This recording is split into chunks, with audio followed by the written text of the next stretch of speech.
हाँ बच्चों, अब हम लोग स्ट्रेट लाइन के बारे में पढ़ेंगे, जानेंगे। कोई भी पॉइंट किसी भी प्लेन में एक प्लेस से दूसरे प्लेस तक इनफाइनाइट तरीका से जा सकती है। अब मान लो कि हमको ए से बी तक जाना है, तो हमें ऐसे भी जाना है, ऐसे भी जा सकते थे, ऐसे भी जा सकते थे, ऐसे भी जा सकते थे, ऐसे भी जा सकते थे, और बहुत सारे वेज होंगे ए से बी तक जाने के। तो पॉइंट को किसी प्लेन में एक प्लेस से दूसरे प्लेस तक जाने में जो सबसे मिनिमम डिस्टेंस कवर होगा, उसी पाथ को हम लोग स्ट्रेट लाइन बोलेंगे। Okay, so the simplest locus of a point in a plane is called a straight line. Okay, एक पॉइंट से इनफाइनाइट स्ट्रेट लाइन क्रॉस करेगी, पास करेगी, इनफाइनाइट स्ट्रेट लाइन क्रॉस करेगी। So infinitely many lines can be drawn through a given point. लेकिन अगर दो given point है तो उससे कितना स्ट्रेट लाइन पास करेगी? एक और केवल एक। Unique line can be drawn through two given points. दो दिए गए बिंदु से एक और केवल एक ही लाइन पास करेगी। ओके, अब एक डायरेक्शन पर मान लो ये स्ट्रेट लाइन है, इस स्ट्रेट लाइन से थीटा एंगल बनाते हुए कितना स्ट्रेट लाइन पास करेगी? इनफाइनाइट। जितने पैरेलल लाइन होंगे सारे के सारे इसे थीटा एंगल बनाएंगे। तो केवल हम कह दें कि इस स्ट्रेट लाइन से थीटा एंगल बनाते हुए कितना लाइन पास करेगी, तो क्या बोलेंगे? इनफाइनाइट होगा। जितने पैरेलल लाइन होंगे सभी इनके साथ, मतलब इनके जो जितने पैरेलल लाइन होंगे वे सारे के सारे इनसे थीटा एंगल बनाएंगे। So infinitely many lines can be drawn with a given direction. लेकिन एक पॉइंट भी दिया हो और डायरेक्शन भी दिया हो, यानी इनके साथ थीटा भी बनाना है और इस पॉइंट से पास भी करना है, ऐसा केवल एक और एक ही स्ट्रेट लाइन होगा। तो किसी भी स्ट्रेट लाइन का इक्वेशन लिखने के लिए दो बात ध्यान रखेंगे हमेशा, कि या तो स्ट्रेट लाइन का डायरेक्शन दिया हो तो उस स्ट्रेट लाइन पर एक पॉइंट मिल जाए तो हम उस स्ट्रेट लाइन का इक्वेशन लिख सकते हैं। अदरवाइज अगर स्ट्रेट लाइन पर दो पॉइंट मिल जाए तब हम एक स्ट्रेट लाइन ड्रॉ कर सकते हैं, मतलब उसका इक्वेशन लिख सकते हैं। ओके,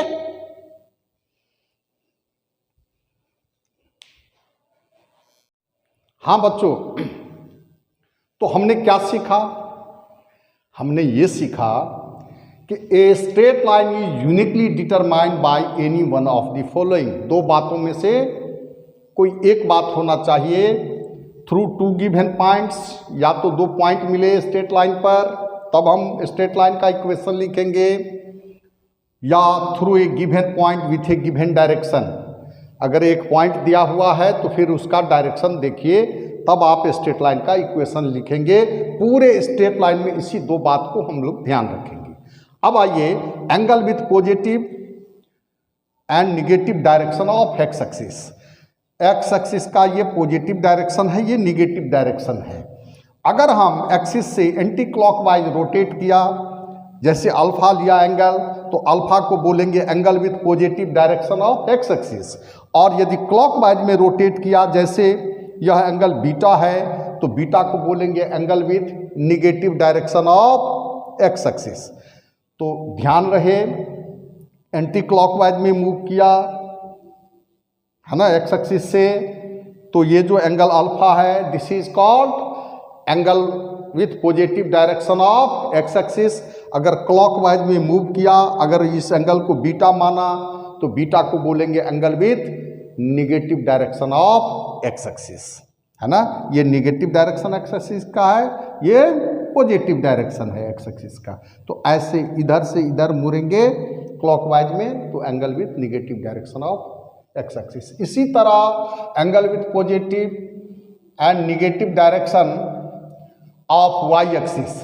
अब वाई एक्सिस पर ये वाई एक्सिस का पॉजिटिव डायरेक्शन है, ये निगेटिव है, तो यहाँ से अगर आप एंटी क्लॉकवाइज मूव करेंगे इसको, वाई एक्सिस पर जो आपको ये एंटी क्लॉकवाइज है, ये क्लॉकवाइज है, ठीक, तो ऐसे मुड़ते हैं एंटी क्लॉकवाइज, ठीक। वाई एक्सिस पर आपको जो लग रहा है ये क्लॉकवाइज है, ये एक्चुअल में वाई एक्सिस का एंटी क्लॉकवाइज है। तो ये एंगल अगर थीटा है तो थीटा को बोलेंगे angle with positive direction of Y axis, और यहाँ से ये कहलाएगा क्लॉकवाइज डायरेक्शन वाई एक्सिस पर। तो ऐसे अगर मूव करेंगे तो फाई को बोलेंगे angle with negative direction of Y axis. Okay,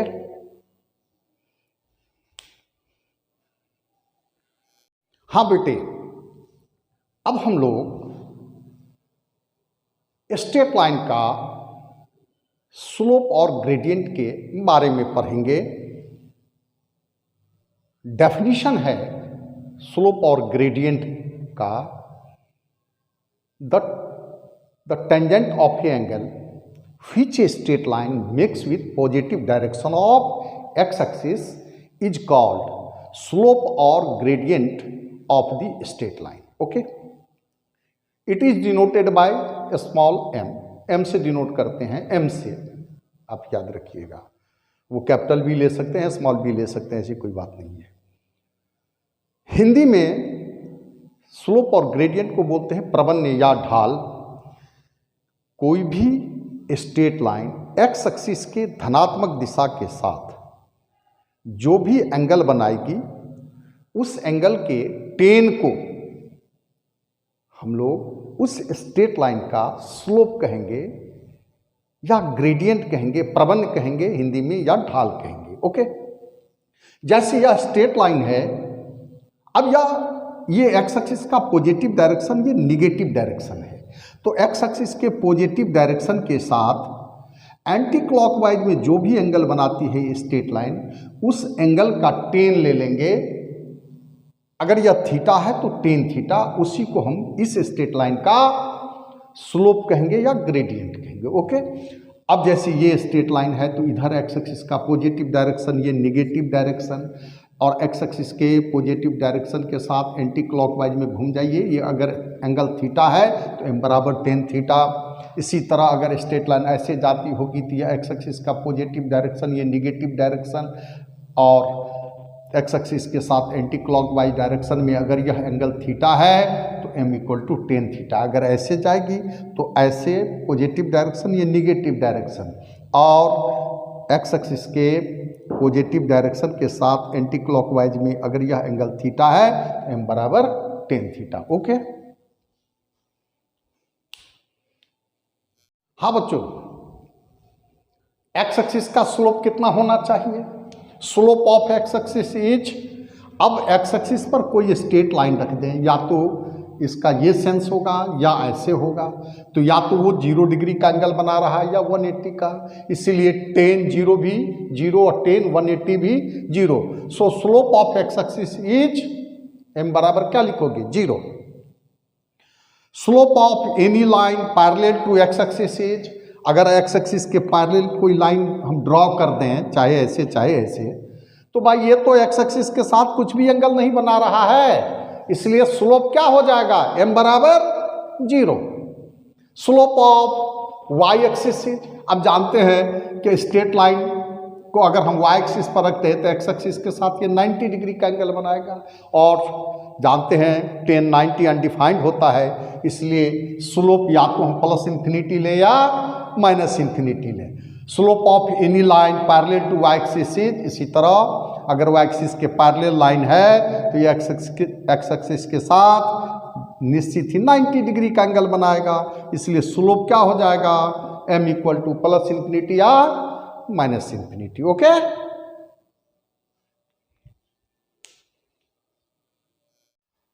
हाँ बच्चों, अब हम लोग इंक्लिनेशन के बारे में जानेंगे। स्ट्रेट लाइन का इंक्लिनेशन कहते किसको हैं? मान लो कि एक वाल पे सीढ़ी लगी हुई है, तो सीढ़ी जो फ्लोर के साथ एंगल बनाएगा उसको बोलेंगे एंगल या inclination of ladder with floor, और जो वाल के साथ बनाएगा एंगल उसको बोलेंगे inclination of the ladder with वाल। तो स्ट्रेट लाइन है ये, और यह एक्स एक्सिस के साथ ये एंगल थीटा है, तो this is called inclination of the straight line with X axis, और यह एंगल फाई है, this is inclination of straight line with Y axis. तो इसका मतलब है कि इंक्लिनेशन और स्लोप डिफरेंट चीज है, ग्रेडियंट और इंक्लिनेशन अलग अलग है। Slope of any line equally incline to the axis, यानी कोई स्ट्रेट लाइन एक्स एक्सिस के साथ और वाई एक्सिस के साथ इक्वल एंगल पर झुकी हुई है। तो ये एंगल अगर 45 है, ये भी 45 है, तो ये एंगल स्लोप के लिए चाहिए तो 135, तो m बराबर तो 135 लिखेंगे, 10 135, और 10 135 का वैल्यू कितना होगा -1। लेकिन यही स्ट्रेट लाइन अगर ऐसे क्रॉस किया तब अब ये 45 है, यह भी 45 है, स्लोप के लिए ये एंगल चाहिए, ये भी कितना होगा 45, सो 10 45 क्या होता है 1, इसलिए स्लोप क्या हो जाएगा 1। अगर ऐसे क्रॉस किया तो इक्वली इंक्लाइंड है, ये एंगल 45 तो ये भी 45, और स्लोप के लिए मुझे ये एंगल चाहिए तो ये 135 हो जाएगा, इसलिए m इक्वल टू 10 135 कितना लिखेंगे -1। सो अगर ये स्ट्रेट लाइन ऐसे क्रॉस किया तो इक्वली इंक्लाइंड है, ये 45 ये भी 45, और स्लोप के लिए भी यही एंगल चाहिए, इसीलिए m equal to 10 45 equal to 1। So slope of any straight line equally inclined to the axis is either 1 और -1। ओके,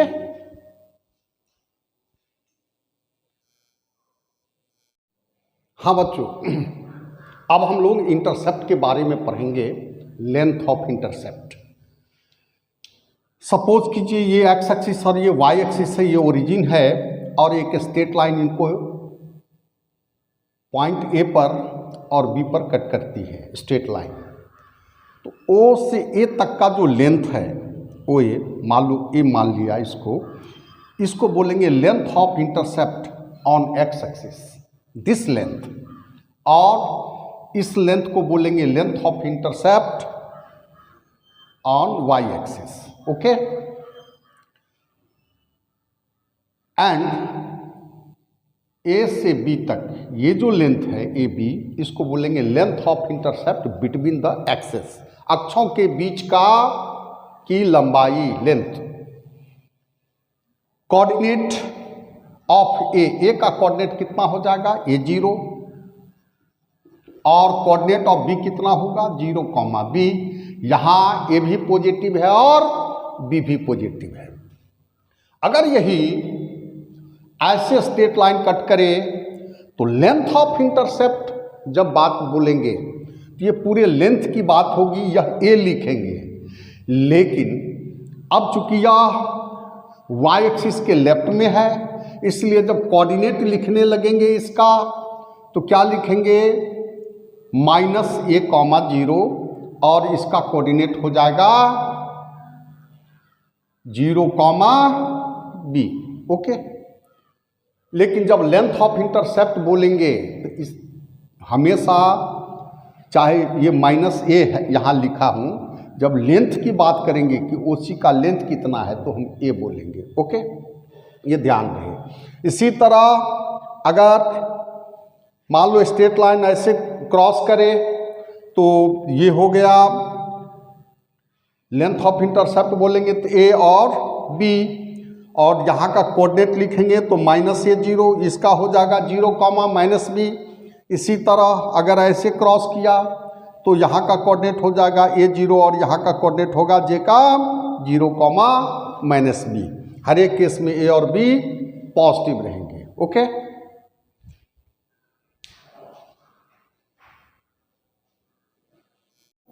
हाँ बच्चों, आइए इस क्वेश्चन को सॉल्व करते हैं। कहता है find the equation of the straight line which cut off and intercept 4 from y axis and equally incline to the axis. मैंने आपको स्लोप में बता दिया था कि वह स्ट्रेट लाइन जो इक्वली इंक्लाइंड हो उसका स्लोप या तो +1 होगा या -1 होगा। कैसे होगा? अब मान लो स्ट्रेट लाइन ऐसे क्रॉस किया तो वाई एक्सिस पर ये 4 इंटरसेप्ट बनाती है। इक्वली इंक्लाइंड है तो ये 45, ये भी 45, और स्लोप के लिए यह एंगल चाहिए, ये हो जाएगा 135। तो 10 135 -1 होता है, यानी इस स्ट्रेट लाइन का स्लोप -1 होगा। और अगर ऐसे क्रॉस करेगी तो ये 4 यूनिट है। वाई इंटरसेप्ट इक्वली इंक्लाइंड है तो यह भी 45, यह भी 45, स्लोप के लिए यही एंगल चाहिए, तो m = 10 45 यानी 1 होगा। यानी अगर इक्वली इंक्लाइंड है स्ट्रेट लाइन तो उसका स्लोप आइदर 1 और -1। सो y = mx + c लिखते हैं, m ± x प्लस क्या हो जाएगा c = 4। सो y = x + 4 और -x + 4, जिनका स्लोप -1 है। ये स्ट्रेट लाइन है, इस स्ट्रेट लाइन का इक्वेशन y = -x + 4 और इसका इक्वेशन हो जाएगा y = x + 4। Okay, find the equation of the straight line which cut off an intercept -5 from y axis and makes an angle sin inverse 12y 13 with x axis। यानी एक straight line है जो y axis पर negative intercept काटती है, यानी c की value -5 दिया हुआ है, और जो एंगल बनाती हुआ x एक्सिस के पॉजिटिव डायरेक्शन के साथ अगर उसको थीटा मान लिया जाए तो थीटा = sin इनवर्स 12/13। सो sin थीटा = 12/13। अब हम 5 से ऊपर नीचे मल्टीप्लाई, देखो ये 12 को नीचे ले आते हैं 13/12, तो यहाँ 1 हो जाएगा।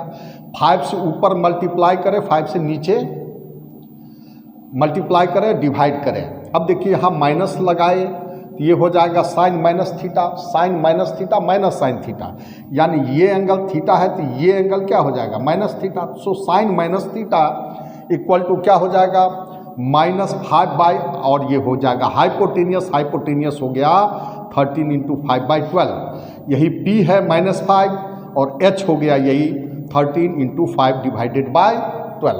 ओके, तो B = जानते हैं √h² - p²। सो √13 × 5/12 का होल स्क्वायर -5², और यह हो जाएगा 25/12। अब 10 - थीटा, तो 10 - थीटा = परपेंडिकुलर बाय बेस, तो परपेंडिकुलर हो गया -5, बेस हो गया 25/12।